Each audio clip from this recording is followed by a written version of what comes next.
जयाच्या जनी जन्म नामार्थ झाला, जयाने सदा वास नामार्थ केला. जयाच्या मुखी सर्वदा नाम कीर्ती, नमस्कार त्या ब्रह्मचैतन्य मूर्ती. श्री समर्थ ब्रह्मचैतन्य गोंदवलेकर महाराज की जय. श्री राम समर्थ.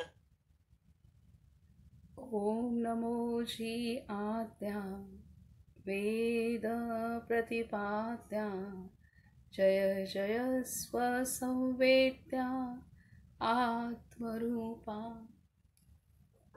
सर्वांना नमस्कार आणि नर्मदे हर, नर्मदे हर, नर्मदे हर. आज आता आपणाला महाराजांनी 2 मुद्दे सांगितले आहेत. ते म्हणजे आधीचे जे मुद्दे आपण पाहिले, आनंद, भगवंत, त्यानंतर भक्ती आणि त्यानंतर आनंद, हे 2 मुद्दे काल आपण आनंद हा मुद्दा विस्ताराने पाहिला. आता त्यानंतर आनंदानंतरचा मुद्दा आहे समाधान. आनंदानंतरचा मुद्दा आहे समाधान. तो आपण आता पाहणार आहोत. 10वा हा मुद्दा आहे समाधान. समाधानासारखे औषध नाही, ते मिळत नाही, म्हणून इतर औषधे घ्यावी लागतात. समाधानासारखे औषध नाही, ते मिळत नाही, म्हणून इतर औषधे घ्यावी लागतात. 2, काळजी नाहीशी झाली की अखंड समाधान, शांती आणि आनंद मिळतो. काळजी नाहीशी झाली की अखंड समाधान, शांती आणि आनंद मिळतो. 3, ज्यांना सर्व अनुकूल आहे त्यांना देखील समाधान हे नसतेच, म्हणून ज्यांना तितकी अनुकूलता नाही त्यांनी मला ती अनुकूलता नाही यासाठी असमाधान ठेवण्याचे कारण नाही, कारण समाधान हे त्यामध्ये नाहीच नाही. तर इथे अनेकदा असं वाटतं की माझ्याकडे हे नाही आहे, एखादी गोष्ट नाही आहे, ती जर असती तर मला समाधान वाटलं असतं, संतोष वाटला असता, असं आहे. परंतु ज्यांच्याकडे सर्व काही आहे ते सुद्धा समाधानी दिसत नाहीत. ही वस्तुस्थिती आहे. त्यामुळे कोणत्याही बाह्य वस्तूवरती, गोष्टीवरती समाधान अवलंबून आहे असं नाही, हे इथे महाराज स्पष्ट आपणाला करत आहेत. त्याचबरोबर समाधान हे औषध नाही आहे, समाधानासारखं औषध नाही आहे, समाधानासारखं औषध आपल्या जवळ नाही आहे. त्यामुळे बाकीची सर्व औषधं घ्यावी लागतात. म्हणून समाधान ही सर्वात मोठी औषधी आहे, महौषधी आहे ती. तर हे इथे महाराजांनी आपल्याला सांगितलेलं आहे. आणि काळजी नाहीशी झाली की अखंड समाधान, शांती आणि आनंद मिळतो. काळजी आहे ती समाधान अनुभवण्यापासून बाधा निर्माण करते, हे इथे सांगितलंय. 4, आपण ज्या कार्यासाठी आलो ते कार्य झाले की समाधान होते. मग जोपर्यंत आपल्या कृतीने आपल्याला कधीही समाधान होत नाही तोपर्यंत आपण त्या कार्यासाठी आलो नाही असे म्हणायला काय हरकत आहे. आपण भगवंतासाठी आलो आहोत आणि त्याच्या प्राप्तीमध्येच आनंद आहे. आपण भगवंतासाठी आलो आहोत आणि त्याच्या प्राप्तीमध्येच आनंद आहे. 5, आपली वृत्ती परिस्थितीत अडकलेली असल्यामुळे ती स्थिर राहत नाही, म्हणून आपल्याला समाधान नाही. 6, वृत्ती स्थिर झाली की त्याच्या मागोमाग समाधान येतेच. वृत्ती स्थिर झाली की त्याच्या मागोमाग समाधान येतेच. 7, मनुष्य आहे त्या स्थितीला कंटाळून सुख मिळावे यासाठी जे करायला जातो ते शेवटी दुःखाचेच होते, म्हणून आहे त्या परिस्थितीत समाधान मानायला शिकावे. आता इथे सर्व काही सुख समाधान प्राप्त करण्यासाठीच माणूस हा धडपडत असतो, परंतु त्याची ती धडपड चुकीच्या दिशेने होत असते. समाधान तर त्याला पाहिजे आहे, परंतु त्याचं ध्येय त्याने ठरवलेलं नसतं. त्याचं ध्येय जे असतं ते अस्थिर ध्येय असतं आणि त्यामुळे एखाद्या गोष्टीतून समाधान मिळालं की ती गोष्टच मिळाल्यानंतर जाणवतं की काही ह्या गोष्टीत समाधान खरं नाहीच आहे, त्यामुळे दुसरी गोष्ट आपल्याला मिळवलं पाहिजे. तर त्याच्यामुळे त्याचं ध्येयच अस्थिर असल्यामुळे त्याचं मनसुद्धा अस्थिर राहतं. त्याचं मन सुद्धा शांत राहू शकत नाही आणि समाधान अनुभवू शकत नाही. त्यामुळे आपणाला ध्येय इथे महाराजांनी खूप सुंदर सांगितलेलं आहे की भगवंतासाठी आलो आहोत, आपण भगवंतासाठी आलो आहोत आणि त्याच्या प्राप्तीमध्येच आनंद आहे. हे जेव्हा ध्येय असतं, हे जेव्हा आपल्याला आपल्या जीवनाची दिशा कळते, आपल्याला आपल्या जीवनाचं ध्येय कळतं किंवा आपल्याला भगवंताने का ह्या सृष्टीमध्ये मानव रूपात पाठवलेलं आहे, तर आपण भगवंताची अनुभूती घेणं म्हणजेच आपण भगवंतासाठी आलो आहोत, हे इथे महाराज स्पष्ट करत आहेत.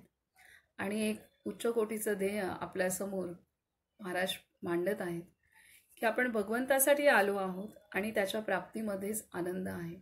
त्यामुळे भगवंत हा अविनाशी, अमर असा आहे, अस्थिर. तर या अशा भगवंताची प्राप्ती म्हणजे जे कधीही ढळू शकत नाही, अशा भगवंताच्या प्राप्ती हे आपलं ध्येय असलं पाहिजे. आणि ह्यासाठी आपण आलो आहेत. हे जेव्हा आपणाला पक्क होईल, हे जेव्हा आपणाला जाणवेल, त्यावेळेला आपणाला खरा आनंद प्राप्त व्हायला सुरुवात होते. आपलं मन शांत होतं आणि संसारातल्या अनेक गोष्टी आहेत की त्या सामोरी जात असताना सुद्धा आपणाला जाणवेल की ह्या गोष्टींना तर सामोरी जायचंच आहे आणि ते जायचं आहे, परंतु ह्या गोष्टीमधला आनंद हा आनंद नाही आहे किंवा ह्या गोष्टीमधलं दुःख हे दुःख नाही आहे. तर मला ह्या गोष्टीत जे काही सुख, समाधान, आनंद असं वाटतं, तर ते सुद्धा खरं नाही आहे. आणि या गोष्टींचं मी जे दुःख करत आहे ते सुद्धा काही खरं नाही आहे. तर कारण माझ्यासमोर जेव्हा उच्च ध्येय असतं, सर्वश्रेष्ठ ध्येय असतं की ज्यासाठी भगवंताने मानवी जन्म तयार केलेला आहे, ते ध्येय जेव्हा माझ्यासमोर असतं तेव्हा मला या संसारातलं सुखही बाधत नाही आणि दुःखही बाधत नाही. आणि ते ध्येय समोर असतं आणि त्यामुळे जाणवतं की जरी मला आता एखाद्या गोष्टीचं सुख वाटत असेल तरी ते क्षणिक आहे हे जाणवतं, हे संपणार आहे. आणि जरी दुःख वाटत असेल ते सुद्धा क्षणिक आहे, तेही संपणार आहे. या सुखदुःखाच्या पलीकडे असलेलं तत्त्व मला अनुभवायचं आहे आणि त्याचा शोध मला घ्यायचा आहे. त्यासाठी मला प्रयत्न करायचे आहेत आणि ह्या प्रयत्नामध्ये मग आपलं मन हळूहळू शांत होऊ लागतं आणि त्या प्रयत्नाच्या दिशेने आपलं मन धावतं आणि ते प्रयत्न करत असतानाच आपणाला एक एक गोष्टी आपणाला समोर येतात, उलगडतात आणि त्याचा एक आनंद आपणाला होत असतो. म्हणजे आत्मसाक्षात्कार होणं, त्या अनुभूती होण्याचा सुद्धा प्रयत्न करत असतो. त्या प्रयत्नातच आपणाला जीवनाचं सत्य समजत जातं. ह्या जीवनाचं जे क्षणभंगुरत्व आहे की हे तर ते आपणाला समजू लागतं आणि त्यातला खरेपणा, खोटेपणा हे जेव्हा समजू लागतं त्यावेळेला मग आपल्याला एक आनंदही होतो की आता आपण एका मार्गावरती आहोत की जो मार्ग आपणाला ह्याच जन्मात नव्हे तर अनंत जन्मामध्ये पुढे एका सत्याच्या दिशेने आणि घेऊन जाणारा मार्ग आहे. तर हे सुख, समाधान आपल्याला वाटतं. तर ह्या पद्धतीने इथे महाराजांनी खूप सुंदर रीतीने सांगितले की आपण ज्या कार्यासाठी आलो आहोत ते कार्य झालं की समाधान होते. मग जोपर्यंत आपल्या कृतीने आपल्याला कधीही समाधान होत नाही तोपर्यंत आपण त्या कार्यासाठी आलो नाही असे म्हणायला काय हरकत आहे. आपण भगवंतासाठी आलो आहोत आणि त्याच्या प्राप्तीमध्येच आनंद आहे. तर हे इथे आहे. पुढे आपली वृत्ती परिस्थितीत अडकलेली असल्यामुळे ती स्थिर राहत नाही, म्हणून आपल्याला समाधान नाही. 6. वृत्ती स्थिर झाली की त्याच्या मागोमाग समाधान येतेच.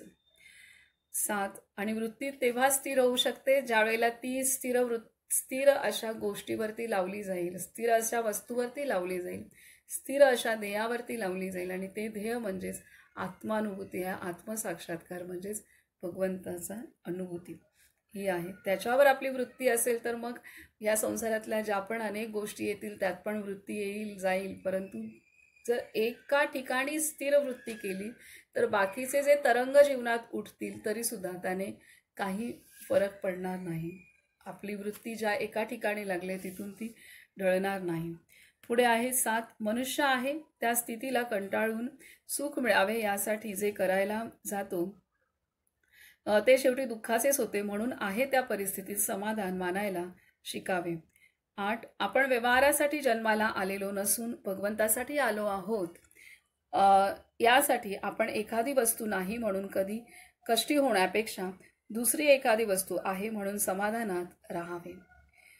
9. समाधान ही वस्तू फक्त भगवंताजवळ मिळते आणि ती मिळविण्याच्या आड काहीही येऊ शकत नाही.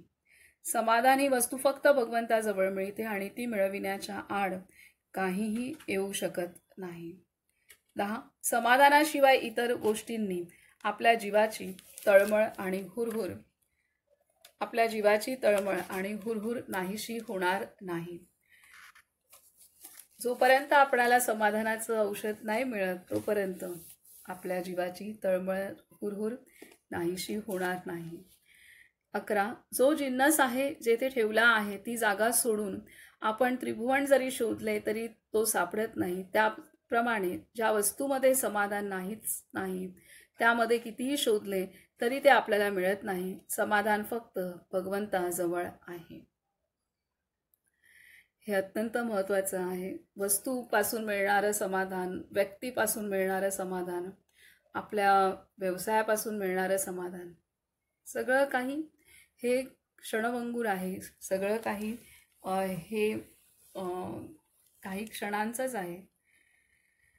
कौतुकापासून मिळणारं समाधान, स्तुतीपासून मिळणारं समाधान, संपत्तीपासून मिळणारं समाधान, हे सगळं कायम न टिकणारं आहे आणि त्यामुळे तिथे आपणाला कायम असं टिकणारं समाधान प्राप्त होऊ शकत नाही. चिरस्थायी आपणाला जे समाधान वाटतं, तृप्ती वाटते, ती खरं तर क्षणभंगूर गोष्टींचीच जास्त असते आणि भगवंताजवळच फक्त समाधान आहे, जे कायम टिकणारं समाधान आहे, आनंद आहे, सुख आहे, ते केवळ भगवंताजवळच आहे, भगवत प्राप्तीमध्येच आहे. 12. कर्तव्यामध्ये तात्काळ समाधान आहे. कर्तव्यामध्ये तात्काळ समाधान आहे. 13. जगांतली कोणतीही दृश्य वस्तू, मग ते रोजचे वैभव असो, विद्वानांची विद्या असो, आपल्याला मनाचे स्वास्थ्य देऊ शकत नाही आणि ते नेऊही शकत नाही. मन भगवंताजवळ गुंतेल तेव्हाच त्याला स्वास्थ्य मिळेल. जगांतली कोणतीही दृश्य वस्तू, मग ते रोजचे वैभव असो, विद्वानांची विद्या असो, आपल्याला मनाचे स्वास्थ्य देऊ शकत नाही आणि ते नेऊ शकत नाही. मग भगवंताजवळ गुंतेल तेव्हाच मन भगवंताजवळ गुंतेल तेव्हाच त्याला स्वास्थ्य मिळेल. हे इथे भगवंताजवळच मन गुंतेल तेव्हा कोणत्याही परिस्थितीवरती सुद्धा मात करण्याची शक्ती तेव्हाच प्राप्त होते. ही गोष्ट आहे. तर त्याच्यामुळे हेच असं समाधान आहे की जे आपणाला स्वतंत्र करतं, जे आपणाला परावलंबी बनवत नाही, असं हे समाधान आहे. आणि कर्तव्यामध्ये तात्काळ समाधान आहे. कर्म आणि कर्तव्य दोघांमध्ये फरक आहे. कर्तव्य आपण जेव्हा करतो त्यावेळेला कोणतीही फळाची आशा नाही आहे, मीपणा नाही आहे. तर ह्या पद्धतीने जे कर्मयोगात सांगितलेलं आहे त्यानुसार जेव्हा एखादं कर्म आपण करतो तेव्हा ते तात्काळ समाधान देतं. 14. भगवंताची देणगी सर्व बाजूने गोड असली पाहिजे. पैसाही भगवंताची देणगी नव्हे, त्याने तळमळ आणि अतृप्ती होते. समाधान ही भगवंताची देणगी आहे. समाधान ही भगवंताची देणगी आहे. 15. आपले समाधान का बिघडते? आज आहे त्यापेक्षा निराळे असावे असे वाटते म्हणून आपलं समाधान बिघडतं असं आहे.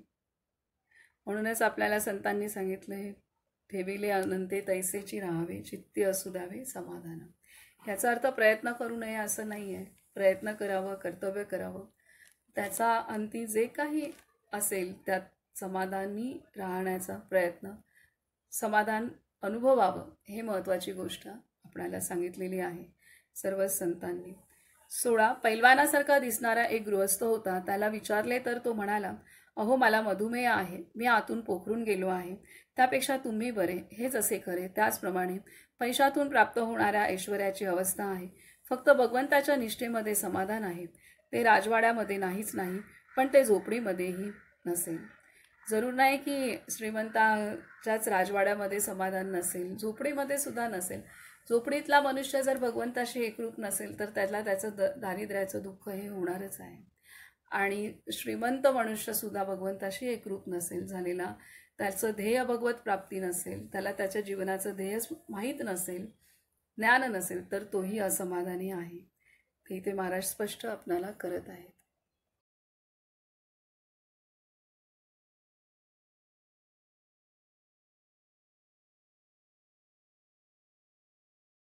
पुढे सांगतात की 17 मनुष्याला किती असले म्हणजे पुरे होईल हे ठरलेले नाही. आहे त्या परिस्थितीमध्ये आपण समाधान मानले की जे आहे ते पुरेल, जे आहे ते पुरेल. समाधान नाही मानलं तर मग कितीही कमावलं तरी ते अपुरंच वाटणार आहे. ती हाव काही संपत नाही आणि तृप्ती काही मिळत नाही. त्यामुळे म्हणून इथे सांगितलं की जे आहे त्याच्यात समाधान मानलं तर ते पुरणारं आहे. परंतु आहे त्यात समाधान नाही मानलं तरी अमाप प्राप्ती केली तरी सुद्धा ते पुरणारं वाटत नाही. 18 पांडवांना वनवासात जे समाधान होते ते राज्यपदावर असणाऱ्या कौरवांना नव्हते. म्हणून परमात्मा ठेवील त्यामध्ये सुखी राहावे, ठेविले अनंते तैसेची राहावे, चित्ती असो द्यावे समाधान. हेच संत श्रेष्ठ श्री तुकाराम बुवांचे सांगणे आहे. पांडवांना वनवासात जे समाधान होते ते राज्यपदावर असणाऱ्या कौरवांना नव्हते.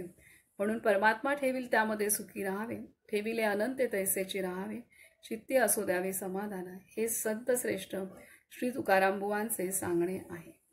19 असमाधानाचा रोग सर्वांनाच असल्यामुळे रोगांच्या यादीतून त्याचे नाव निघून गेले आहे. असमाधान हा रोग आहे, पण तो आता सर्वसामान्य झालेला आहे. त्यामुळे आता तो यादीत नाही. ते असमाधानी असणं हे स्वाभाविक आहे अशी जणू काही आता भावना सर्वांमध्ये पसरलेली आहे. तर कारण ते सर्वसामान्य सर्वत्रच हा गुण दिसतो की असमाधानी वृत्ती असणं. तर त्याच्यामुळे खरं तर हा रोग आहे असमाधानी असणं, परंतु तो सर्वांनाच असल्यामुळे रोगांच्या यादीतून नाव निघून गेलं आहे. तो कॉमन झाला आता. 20 असमाधान हा रोग सर्वांना एकच आहे. भगवंताचे स्मरण हे औषध सर्वांना एकच आहे. आणि समाधान हा गुणही पण सर्वांना तोच आहे. आता असमाधान हा रोग आहे, त्याच्यावरती औषध काय आहे? तर त्याच्यावरती भगवंताचं स्मरण हे औषध आहे. आणि गुण काय आहे? सर्वांना जे जो गुण येणार आहे तो काय आहे? समाधान हे हा गुण पण सर्वांना एकच आहे. तर इथे एकच गोष्ट सर्वांमध्ये कॉमन आहे, ती म्हणजे असमाधान हा रोग सर्वांना जडलेला आहे. आणि त्याच्यावरती औषध एकच सर्वांना लागू पडणारं आहे, ते म्हणजे भगवंताचं स्मरण. आणि ते औषध घेतल्यानंतर गुणही सर्वांना एकच लाभणार आहे, ते म्हणजे समाधान. किती सुंदर रीतीने महाराजांनी सांगितलेलं आहे. असमाधानाचा रोग सर्वांनाच असल्यामुळे रोगांच्या यादीतून त्याचे नाव निघून गेले आहे. 20 असमाधान हा रोग सर्वांना एकच आहे. भगवंताचे स्मरण हे औषध सर्वांना एकच आहे. आणि समाधान हा गुणही पण सर्वांना तोच आहे. सर्वांना त्या औषधाचा गुण येणार आहे आणि तो गुण म्हणजेच समाधान. 21 जी विद्या नोकरीचे साधन आहे ती अपूर्णच असते. असली विद्या पोटापुरती समजावी, ती समाधान देऊ शकणार नाही. समाधान देणारी विद्या निराळीच आहे. म्हणून लौकिक विद्येलाच उगीच फार महत्त्व देऊ नये. बाहेर हिंडण्यासाठी जोडा अत्यंत आवश्यक आहे खरा, पण तो पायांमध्ये घालून देवघरात जाऊ नये.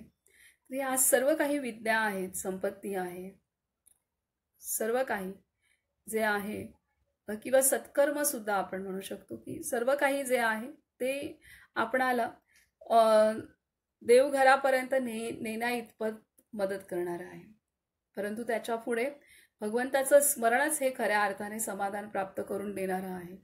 हे सर्व तिथंच सोडावं लागतं. जे काही आपण आपली संपत्ती असेल, आपली विद्या असेल, आपली काही सत्कर्म सुद्धा असेल, ती आपणाला भगवंताजवळ पोचवण्यापर्यंत मदत करतात. परंतु त्यानंतर पुढे जे आहे ते भगवत प्राप्ती करणं, या करण्यासाठी आपणाला हे सर्व काही सोडून द्यावं लागतं. आणि आपणाला केवळ आणि केवळ भगवत स्मरण हे करणं अवश्य आहे. आणि त्यातच खरं समाधान आपल्याला प्राप्त होऊ शकतं. 22. ज्याचे मन समाधानात आहे त्याचे शरीर कसेही असले तरी चालेल, समाधानाला खरे महत्त्व आहे. ज्याचे मन समाधानात आहे त्याचे शरीर कसेही असले तरी चालेल, समाधानाला महत्त्व आहे. समाधान हे कशावरच अवलंबून नाही. संपत्ती, स्थिती हे इथे महाराजांनी सांगितलेलं आहे की मन समाधानात ठेवणं गरजेचं आहे. हे आहे अत्यंत कठीण गोष्ट आहे. ही तेवढी सोपी गोष्ट नाही आहे. अनेक त्यामध्ये प्रसंग आहेत, अनेक अडथळे आहेत, आणि तरीसुद्धा समाधानात ठेवणं हीच खरी मोठी कला आहे. हे पुढे आहे 23. अर्जुनाने भगवंताला आपल्या बाजूला घेतले, त्यामुळे त्याचे जे समाधान टिकले ते काही कौरवांचे टिकले नाही.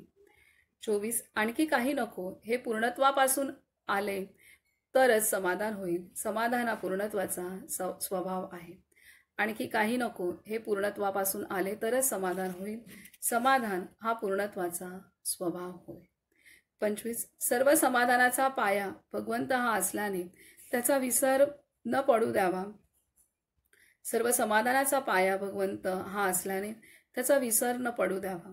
26. जगामध्ये आपल्याला समाधान कोणी देत नाही आणि आपले समाधान कोणी घेत नाही. केवळ आणि केवळ भगवंतच आपल्याला समाधानी करू शकतो. त्यामुळे अन्य कोणी आपल्याला समाधान देत नाही आणि आपले समाधान कोणी घेत नाही. आणि हे असं समाधान आहे की जे स्वावलंबी आहे, स्वतंत्र आहे, कशावरही अवलंबून नाही, असं हे समाधान आहे. तर त्यामुळे ते कोणी हिरावून सुद्धा घेऊ शकत नाही. 27. एखाद्या वेळी आपल्याला असा संशय येतो की जगात सुख, समाधान आणि आनंद आहे का? पण जी वस्तू जगात नाही तिचे नाव कसे निघेल? असमाधान याचा अर्थच समाधान नाही ते.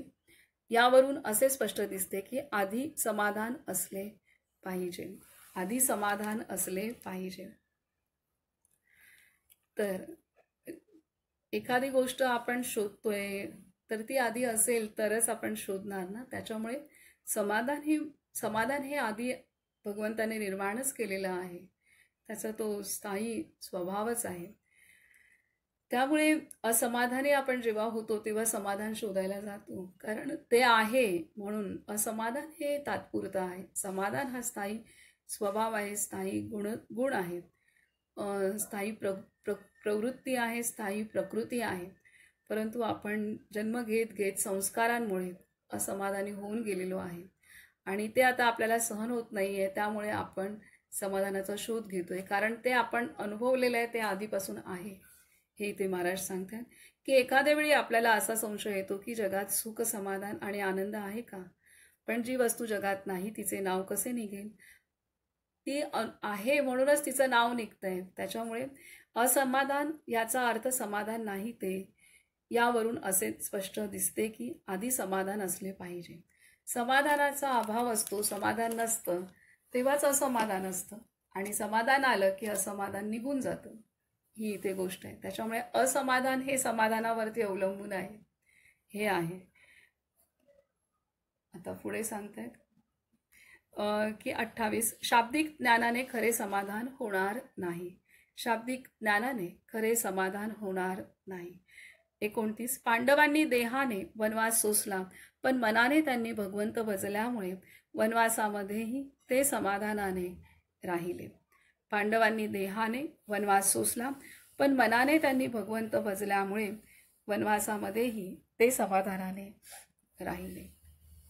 30. ज्याचे समाधान भगवंतावर अवलंबून आहे त्याचे समाधान कोणत्याही परिस्थितीमध्ये टिकेल. ज्याचे समाधान भगवंतावर अवलंबून आहे त्याचे समाधान कोणत्याही परिस्थितीमध्ये टिकेल. हे इथे सांगितलंय. जो कोणावरही अवलंबून नाही आहे, ना पैशांवरती, ना व्यक्तींवर, नात्यांवरती, ना संपत्तीवरती, ना कोणत्या परिस्थितीवरती. तर ज्याचं समाधान केवळ आणि केवळ भगवंतावर अवलंबून आहे त्याचे समाधान कोणत्याही परिस्थितीत टिकेल. परीक्षा येतील, थोडंसं चलबिचल होईल, परंतु समाधान मात्र कोणीही हिरावून घेऊ शकत नाही. हे इथे महाराजांनी सांगितलेलं आहे. त्याही परिस्थितीत तो हलेल थोडासा, पण समाधान काही त्याच्या अंतरातलं ढळणार नाही, हे इथे सांगितलंय. 31. समाधान हे आपल्यालाच घ्यायचे असते, दुसरा कोणी ते आपल्याला देऊ शकत नाही. समाधान हे आपल्यालाच घ्यायचे असते, दुसरा कोणी ते आपल्याला देऊ शकत नाही.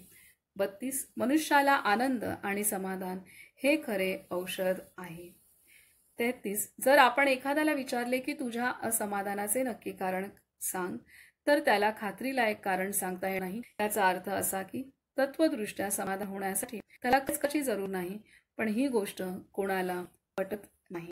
मला आहेत की आत्मपरीक्षण जर केलं आपण तर असमाधानाचं कारण कोणतंच सापडत नाही, किंवा नक्की कारण काय तर ते सापडत नाही. ती आपल्याला लागलेली एक सवय आहे. तर कारण आपल्या अपेक्षा जास्त आहेत आणि त्यामुळे आपल्याला आपल्या अपेक्षेनुसार मिळत नाही, किंवा त्यामुळे आपल्याला असमाधान झालेलं असतं, परंतु मिळालेल्या गोष्टी तर असतातच. तर इथे हे आहे, त्यामुळे खात्रीदायक कोणाला सांगता येणार नाही की असमाधान का आहे मला.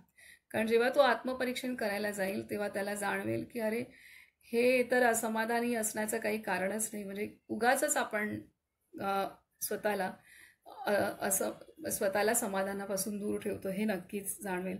यासाठी महाराज सांगतायत की जर आपण एखाद्याला विचारले की तुझ्या असमाधानाचे नक्की कारण सांग, तर त्याला खात्रीलायक कारण सांगता येणार नाही. याचा अर्थ असा की तत्वदृष्ट्या समाधान होण्यासाठी त्याला खरेच कशाची जरूर नाही, पण ही गोष्ट कोणाला पटत नाही.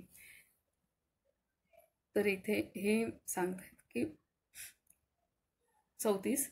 आहे त्या अवस्थेमध्ये आपले समाधान टिकत नाही आणि पाहिजे ती वस्तू मिळाली तरी आपण पूर्ण सुखी होत नाही.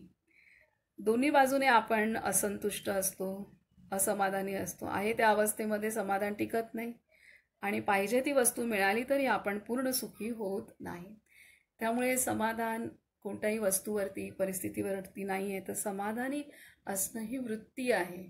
ही वृत्ती आहे, तिचा अभ्यास आपण करणं गरजेचं आहे. पुढे सांगतायत की 35. भगवंता वाचून असणारे वैभव आणि ऐश्वर हे सुख समाधान देत नाही. भगवंता वाचून असणारे वैभव आणि ऐश्वर हे सुख समाधान देत नाही. भगवंताशिवाय जे आपणाला वैभव आणि ऐश्वर प्राप्त होतं, किंवा वैभव ऐश्वर आहे पण तिथं भगवंताचं अधिष्ठान नाही, तर तिथं सुख समाधान आपणाला अनुभवता येत नाही. पुढे सांगते 36. समाधान ही परमेश्वराची खरी देणगी आहे. ती मिळविण्याचा उपाय म्हणजे भगवंताचे स्मरण. ती मिळवण्याचा उपाय म्हणजे भगवंताचे स्मरण. एकच उपाय आहे, तो म्हणजे भगवंताचे स्मरण, तो म्हणजे सत्संगती हे आहे. 37. प्रत्येक जीवाला तळमळ लागली आहे आणि ती तत्वज्ञानानेच निवेल. प्रत्येक जीवाला तळमळ लागली आहे आणि ती तत्वज्ञानानेच निवेल. हल्लीचे तत्वज्ञान नुसते अभ्यासी असून ते अनुभवाचे नाही, त्याने खरे समाधान लाभणार नाही. त्याने खरे समाधान लाभणार नाही. हे आहे, प्रत्येक जीवाला तळमळ लागली आहे आणि ती तत्वज्ञानानेच निवेल. हल्लीचे तत्वज्ञान नुसते अभ्यासी आहे असून ते अनुभवाचे नाही, त्याने खरे समाधान लाभणार नाही. आपणाला जी तळमळ आहे ती तळमळच मुळात अज्ञानाने लागलेली आहे. अज्ञानाने चुकीचे विचार, चुकीच्या भावना, चुकीच्या विचारातून चुकीची भावना निर्माण होते. चुकीच्या भावनेतनं चुकीची जाणीव निर्माण होते. या सगळ्याच गोष्टीतून आपणाला, म्हणून मनाला सतत हुरहुर असते, चिंता असते, काळजी असते आणि मनाला तळमळ त्यामुळेच लागते. तर हे अज्ञान हे तळमळीचं कारण आहे. त्यामुळे तत्वज्ञान आपणाला, म्हणजे संतांच्या शिकवणीचा अभ्यास आपणाला करणं आवश्यक आहे.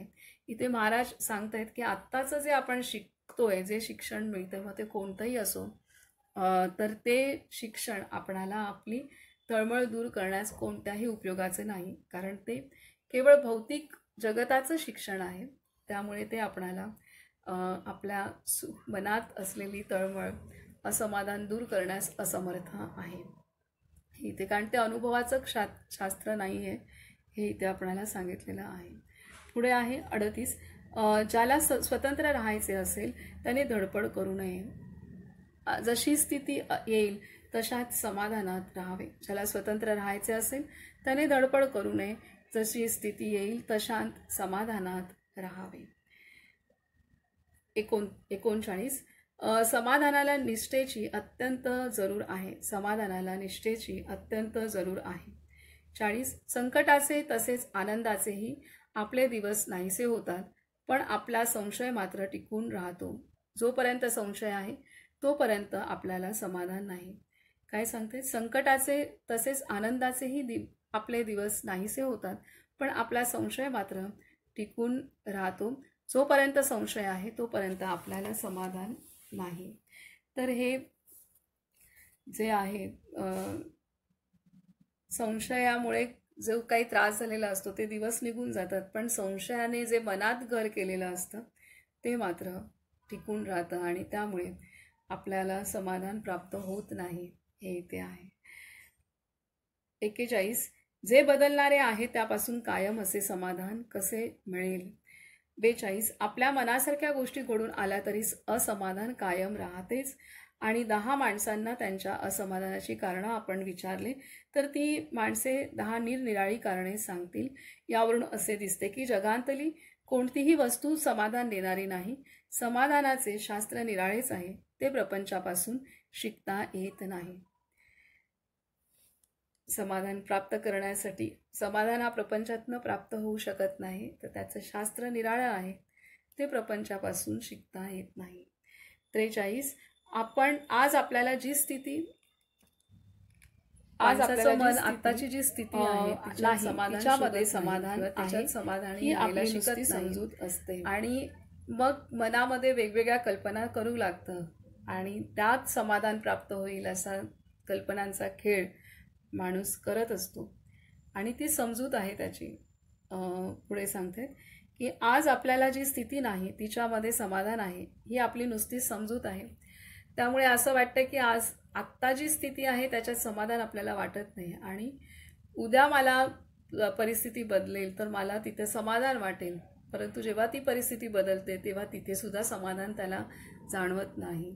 कारण समाधान ही परिस्थितीवरती अवलंबून नाही आहे, तर ती वृत्ती असणं गरजेचं आहे. हे इथे आहे. 44 तीर्थक्षेत्रात किंवा संतांच्याकडे जाऊन काही वस्तू मिळवायची नसून समाधान मिळवावयाचे असते. 45 ज्याच्याजवळ अगदी थोडे आहे त्याच्यापासून तो ज्याच्याजवळ अगदी पुष्कळ आहे त्याच्यापर्यंत प्रत्येकाजवळ काहीतरी कमी असणारच. पण मजा अशी आहे की प्रत्येकाची समजूत मात्र अशी असते की आपल्याजवळ जे कमी आहे त्यामध्ये समाधान आहे, म्हणून त्याचे दुःख कायम राहते. जे आहे त्यात समाधान मानत नाही आणि जी गोष्ट नाही आहे त्यातच समाधान मिळणार आहे, हे प्रत्येक व्यक्ती त्याच भावनेत जगत असतो आणि त्याच भावनेने जीवन संपवत असतो आणि त्यामुळे तो असमाधानात जगतो आणि असमाधानातच मृत्युमुखी पडतो. हे इथे आहे. त्याच्यामुळे हा असा खेळ आहे की जो कधीच न संपणारा, असा लपाछपी खेळतो लहान असताना तसा जणू काही तो खेळ आहे. तर त्यामुळे वृत्ती जोपर्यंत समाधानी होत नाही, आपल्या अंतरीच आपलं समाधान आहे, हे जोपर्यंत आपणाला ही दृष्टी येत नाही तोपर्यंत आपण समाधानी होऊ शकत नाही. हे इथे आहे. पुढे सांगतायत की 46 हरिश्चंद्र, प्रल्हाद वगैरे मोठमोठ्यांचा किती छळ झाला, पण त्यांची निष्ठा बलवत्तर असल्यामुळे ते त्याच्यातून पार पडले. आपली निष्ठा अशी बलवत्तर असावी, तिच्यामुळे आपले समाधान राहील. काय सांगतात? हरिश्चंद्र, प्रल्हाद वगैरे मोठमोठ्यांचा किती छळ झाला, पण त्यांची निष्ठा बलवत्तर असल्यामुळे ते त्याच्यातून पार पडले. आपली निष्ठा अशी बलवत्तर असावी, तिच्यामुळे आपले समाधान राहील. 47 सर्व ठिकाणी परमात्मा भरलेला जो पाहिल त्याला समाधान मिळेल. सर्व ठिकाणी परमात्मा भरलेला जो पाहिल त्याला समाधान मिळेल. 48 ज्या घरात समाधान तेथे भगवंताचे राहणे जाण. ज्या घरात समाधान तेथे भगवंताचे राहणे जाण. 49 जे घडते ते भगवंताच्या इच्छेने घडते. अशा खऱ्या भावनेने 1 वर्षभर जो राहील त्याला समाधान काय आहे हे खात्रीने कळेल. जे घडते ते भगवंताच्या इच्छेने घडते. अशा खऱ्या भावनेने 1 वर्षभर जो राहील त्याला समाधान हे काय आहे हे खात्रीने कळेल. 50. समाधान वृत्तीचा गुण आहे, देहाचा नाही. समाधान वृत्तीचा गुण आहे, देहाचा नाही. तर आता इथे महाराजांनी सांगितलेलं आहे, एक अभ्यास दिलेला आहे महाराजांनी, की समाधानाची प्राप्ती आपण कशी करावी, त्याचा सराव कसा करावा, आपली वृत्ती समाधानी कशी मानवावी. तर ते महाराज सांगतायत इथे, की जे घडते ते भगवंताच्या इच्छेने घडते, अशा खऱ्या भावनेने एक वर्षभर जो राहील त्याला समाधान हे काय आहे हे खात्रीने कळेल. कोणतीही परिस्थिती आली, काही झालं तरी जे घडतं ते भगवंताच्या इच्छेने घडतं. ह्या दृष्टीने, ह्या खात्रीने जो राहील त्याला आणि एक वर्षभर असा जो राहील त्याला समाधान काय आहे हे खात्रीने कळेल. हे ते उपाय सांगितलाय महाराजांनी. समाधान प्राप्त करून घेण्यासाठी आपण कोणता अभ्यास केला पाहिजे, कोणता सराव केला पाहिजे, कोणती प्रॅक्टिस केली पाहिजे, हे इथे आपल्याला महाराज सांगतायत. की एक वर्षभर जो अशा भावनेत राहील की जे काही घडतं आहे ते भगवंताच्या इच्छेने घडतं आहे, ह्या भावनेने जो जगेल तोच, ह्या भावनेत जो आपले कर्म करेल, ह्या भावनेत जो जगेल वर्षभरासाठी, त्याला खात्रीने समाधान प्राप्त होईल. हे इथे सांगितलेले आहे की जे घडते ते भगवंताच्या इच्छेने घडते, अशा खऱ्या भावनेने एक वर्षभर जो राहील त्याला समाधान हे काय आहे ते खात्रीने कळेल. समाधान नक्की काय आहे हे कळण्यासाठी महाराजांनी हा उपाय सांगितलेला आहे. 50. समाधान हा वृत्तीचा गुण आहे, देहाचा नव्हे. समाधान हा वृत्तीचा गुण आहे, देहाचा नव्हे. 51. सदाचरणाने राहणाऱ्या माणसाला खर्च कमी लागतो, कारण समाधानाने पोट भरले की अन्नही कमी लागते. 52. घेण्यापेक्षा देण्यामध्ये फार समाधान आहे, शिवाय घेण्याला अंत नाही. कितीही मिळाले तरी आपली मागण्याची बुद्धी कायम राहते, पण आपले सर्व दिले की देण्याला अंत आला, म्हणून त्यामध्ये समाधान आहे. शिवाय आपण उपाधीने झाकलो गेलो आहोत, एक उपाधी टाकीत गेले तर आपले खरे स्वरूप प्रकट होईल, तेथे काय समाधान होते. काय सांगताय की घेण्यापेक्षा देण्यामध्ये फार समाधान आहे, शिवाय घेण्याला अंत नाही. कितीही मिळाले तरी आपली मागण्याची बुद्धी कायम राहते, पण आपले सर्व दिले की देण्याला अंत आला, म्हणून त्यामध्ये समाधान आहे. शिवाय आपण उपाधीने झाकलो गेलो आहोत, एक एक उपाधी टाकीत गेले तर आपले खरे स्वरूप प्रकट होईल, तेथे खरे समाधान होते. पुढचा अजून एक उपाय सांगितलाय. घेण्याचीच वृत्ती असेल तर समाधान प्राप्त नाही होऊ शकत. देण्याची वृत्ती असेल तरच आपण समाधानी होऊ शकतो. आणि ज्या काही उपाधी लागल्यात आपणाला, मग त्या सर्व काही उपाधी आपण एक एक टाकत गेलो की मग आपणाला आपल्या अंतरी असलेलं स्वरूप प्रकट होईल. आपण कोण आहोत हे आपणाला जाणवेल, त्याची अनुभूती येईल आणि तिथं खरं समाधान आपणाला प्राप्त होईल असं सांगितलेलं आहे. 53. व्यक्ती काय किंवा समाज काय यांची सुधारणा घडवून आणण्यासाठी चित्त स्थिर पाहिजे. चित्ताची ही स्थिरता धर्माशिवाय येणे शक्य नाही. जीवन सुखी न होता मनाला जिच्यामुळे हुरूर लागते ती सुधारणा कसली. सध्या जगात पुष्कळ सुधारणा झाल्या आहेत, पण त्यांनी माणसाला समाधान मिळालेले नाही. आत्ताची जीवनाची वस्तुस्थिती सांगितलेली आहे. 54. देहाचा मनाशी संबंध आहे आणि मनाचा हृदयाशी संबंध आहे, म्हणून माणसाने मन नेहमी अगदी समाधानात ठेवावे, म्हणजे त्याची प्रकृती चांगली राहून त्याचे आयुष्य वाढेल. देहाचा मनाशी संबंध आहे आणि मनाचा हृदयाशी संबंध आहे, म्हणून माणसाने मन नेहमी समाधानात ठेवावे, म्हणजे त्याची प्रकृती चांगली राहून त्याचे आयुष्य वाढेल.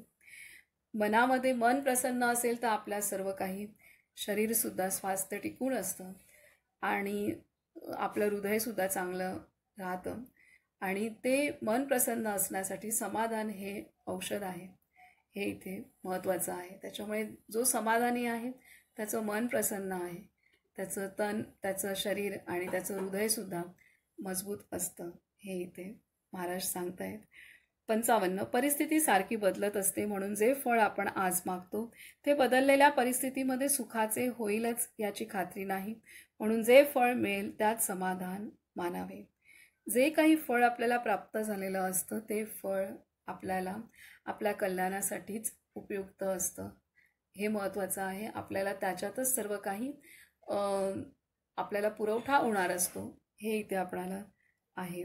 त्याच्यामुळे परिस्थिती सारखी बदलत असते म्हणून जे फळ आपण आज मागतो ते बदललेल्या परिस्थितीमध्ये सुखाचे होईलच याची खात्री नाही, म्हणून जे फळ मिळेल त्यात समाधान मानावे. कधीही फळ मागू नये, कारण आत्ता आपण कर्म केले आहे पण त्याचं फळ मिळायला, जेव्हा त्याचं फळ मिळणार त्यावेळेला त्याची परिस्थिती वेगळी असू शकते, बदललेली असू शकते. त्यामुळे आपणाला फळाची अपेक्षा करूच नये. आपण आपलं कर्म करावं आणि बदलत्या परिस्थितीमध्ये सुद्धा जे अनुकूल असेल तसं आपल्याला फळ प्राप्त होईल. आणि त्यामुळे आपल्याला काय परिस्थिती बदलणार आहे आणि त्यावेळेला काय आपली आवश्यकता असणार आहे हे आपल्याला काहीच माहीत नाही आहे पुढचं. तर त्याच्यामुळे फळाची अपेक्षा करू नये आणि आपण आत्ता केलेल्या कर्माचं फळ जे काही येईल समोर त्यात समाधानी राहायला शिकावे, त्यात समाधान मानावं, हे आहे. 56. प्रपंचाबद्दल काही न सांगणारा आणि अत्यंत समाधान असणारा असा मनुष्य भेटावा असे वाटते, त्याच्या मागे सारे जग लागेल. प्रपंचाबद्दल काही न सांगणारा आणि अत्यंत समाधान असणारा असा मनुष्य भेटावा असे वाटते, त्याच्या मागे सारे जग लागेल. आणि असा मनुष्य म्हणजेच आपले चालते बोलते संत आहेत. त्यांच्याच ठिकाणी इतकं अशा पद्धतीचं समाधान आपण अनुभवू शकतो. 57. आपल्या जीवनात सहजता हवी, सहजतेमध्ये समाधान आहे. आपल्या जीवनात सहजता हवी, सहजतेमध्ये समाधान आहे. सहजता नसेल तर आपल्याकडे, यालाच आत्ताच्या भाषेत फ्लेक्सिबिलिटी असं म्हणतात, म्हणजे कुठेही वळू शकू आपण, कुठेही ठेवलं तरी आपल्याला जमेल. कुठलीही परिस्थिती आली तरी आपल्याला का आली, कशासाठी आली, जे काही समोर आहे त्याच्यानुसार आपल्याला बदलण्याची जर तयारी असेल, तशी सहजावस्था आहे असणं आवश्यक आहे. सहजावस्था नसेल तर परिस्थिती कितीही चांगली असेल तरीसुद्धा जड असल्यामुळे, मन तितकं वळत नसल्यामुळे, लवचिकता नसल्यामुळे मनामध्ये ते वळत नाही आणि त्याच्यामुळे परिस्थिती चांगली आली तरीसुद्धा सुख अनुभवू शकत नाही. मग थोडंसं जरी काही झालं तरी ते दुःखाचं कारण होतं, असमाधानी माणूस होतो, हे इथे. त्याच्यामुळे माणसाने मन अत्यंत लवचिक असणं अत्यंत आवश्यक आहे. तरच ते सहज राहू शकतं, नाहीतर ते जड होऊन जातं आणि असमाधानी होतं आणि ते स्वतःचं दुःख स्वतःच तयार करतं, हे आहे. 58. जेथे असमाधान फार असते तेथे दुष्ट शक्तींना काम करायला वाव मिळतो. जेथे असमाधान फार असते तेथे दुष्ट शक्तींना काम करायला वाव मिळतो. याच्या उलट जेथे खरे समाधान आहे तेथे चांगल्या शक्ती मदत करतात, हे आहे. 59. प्रत्येकाला त्याची गरज भागेल एवढे भगवंत देतच असतो, म्हणून जे आहे त्यात समाधान मानावे. प्रत्येकाला त्याची गरज भागेल एवढे भगवंत देतच असतो, म्हणून जे आहे त्यात समाधान मानावे. 60. मुलगा गावाला जाताना ज्याप्रमाणे आई त्याला फराळाचे देते त्याप्रमाणे परमात्मा आपल्याला ज्या परिस्थितीत जन्माला घालतो त्या परिस्थितीत राहायला लागणारे समाधान तो आपल्याला देत असतो, ते घ्यायची आपली लायकी पाहिजे.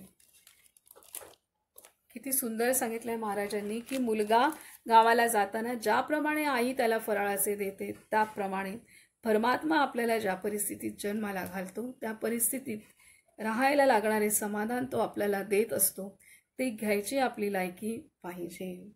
त्यामुळेच आपण आज बघतो की जे झोपडपट्टीत राहणारी मंडळी आहेत किंवा जे एवढी मोठमोठे टॉवर्स चालू आहेत, बिल्डिंग्स मुंबई, पुणे किंवा शहरांमध्ये चालू आहेत, एवढी मोठमोठी ब्रिजची कामं चालू आहेत, अगदी समुद्रातनं खाडीतून ब्रिज तयार होतात. तरी हे सर्व तिथे काम करणारे कामगार आहेत. कुठून त्यांच्या मध्ये एवढं समाधान, किंवा जे आपले सोसायटीमध्ये काम करणारे वॉचमन आहेत, चाचा, कधी कधी असं वाटतं त्या सोसायटीच्या फ्लॅटमध्ये, आलिशान फ्लॅटमध्ये राहणाऱ्यांकडे पण एवढं समाधान नाही तेवढं त्या चाच्याकडे. इथे अंधेरीमध्ये तर या सोसायटीत जो चाचा आहे तो तर सारखा राधे राधेमध्येच असतो. त्या राधेच्या राधेच्या नशेतच मी म्हणेन की तो असतो, सतत त्याला त्या राधेच्या नशेत आहे. तेवढं तर वरती राहणारा सुखात राहणारा माणूस पण नाही आहे. तर ही गोष्ट आहे की इथे तेच हे सगळं उदाहरणं पाहिल्यानंतर जी मुलं रस्त्यावरती असतात, अगदी कचऱ्यामध्ये किंवा मातीमध्ये, तिथे काय रस्त्यावरती काहीच सोय नाही, त्याच्यामुळे रस्त्यावरची धूळ माती सगळ्या त्याने माखलेली असतात, तरी सुद्धा ती मुलं तब्येतीने आपण पाहिलं तर गुटगुटीत आणि अशी दिसतात.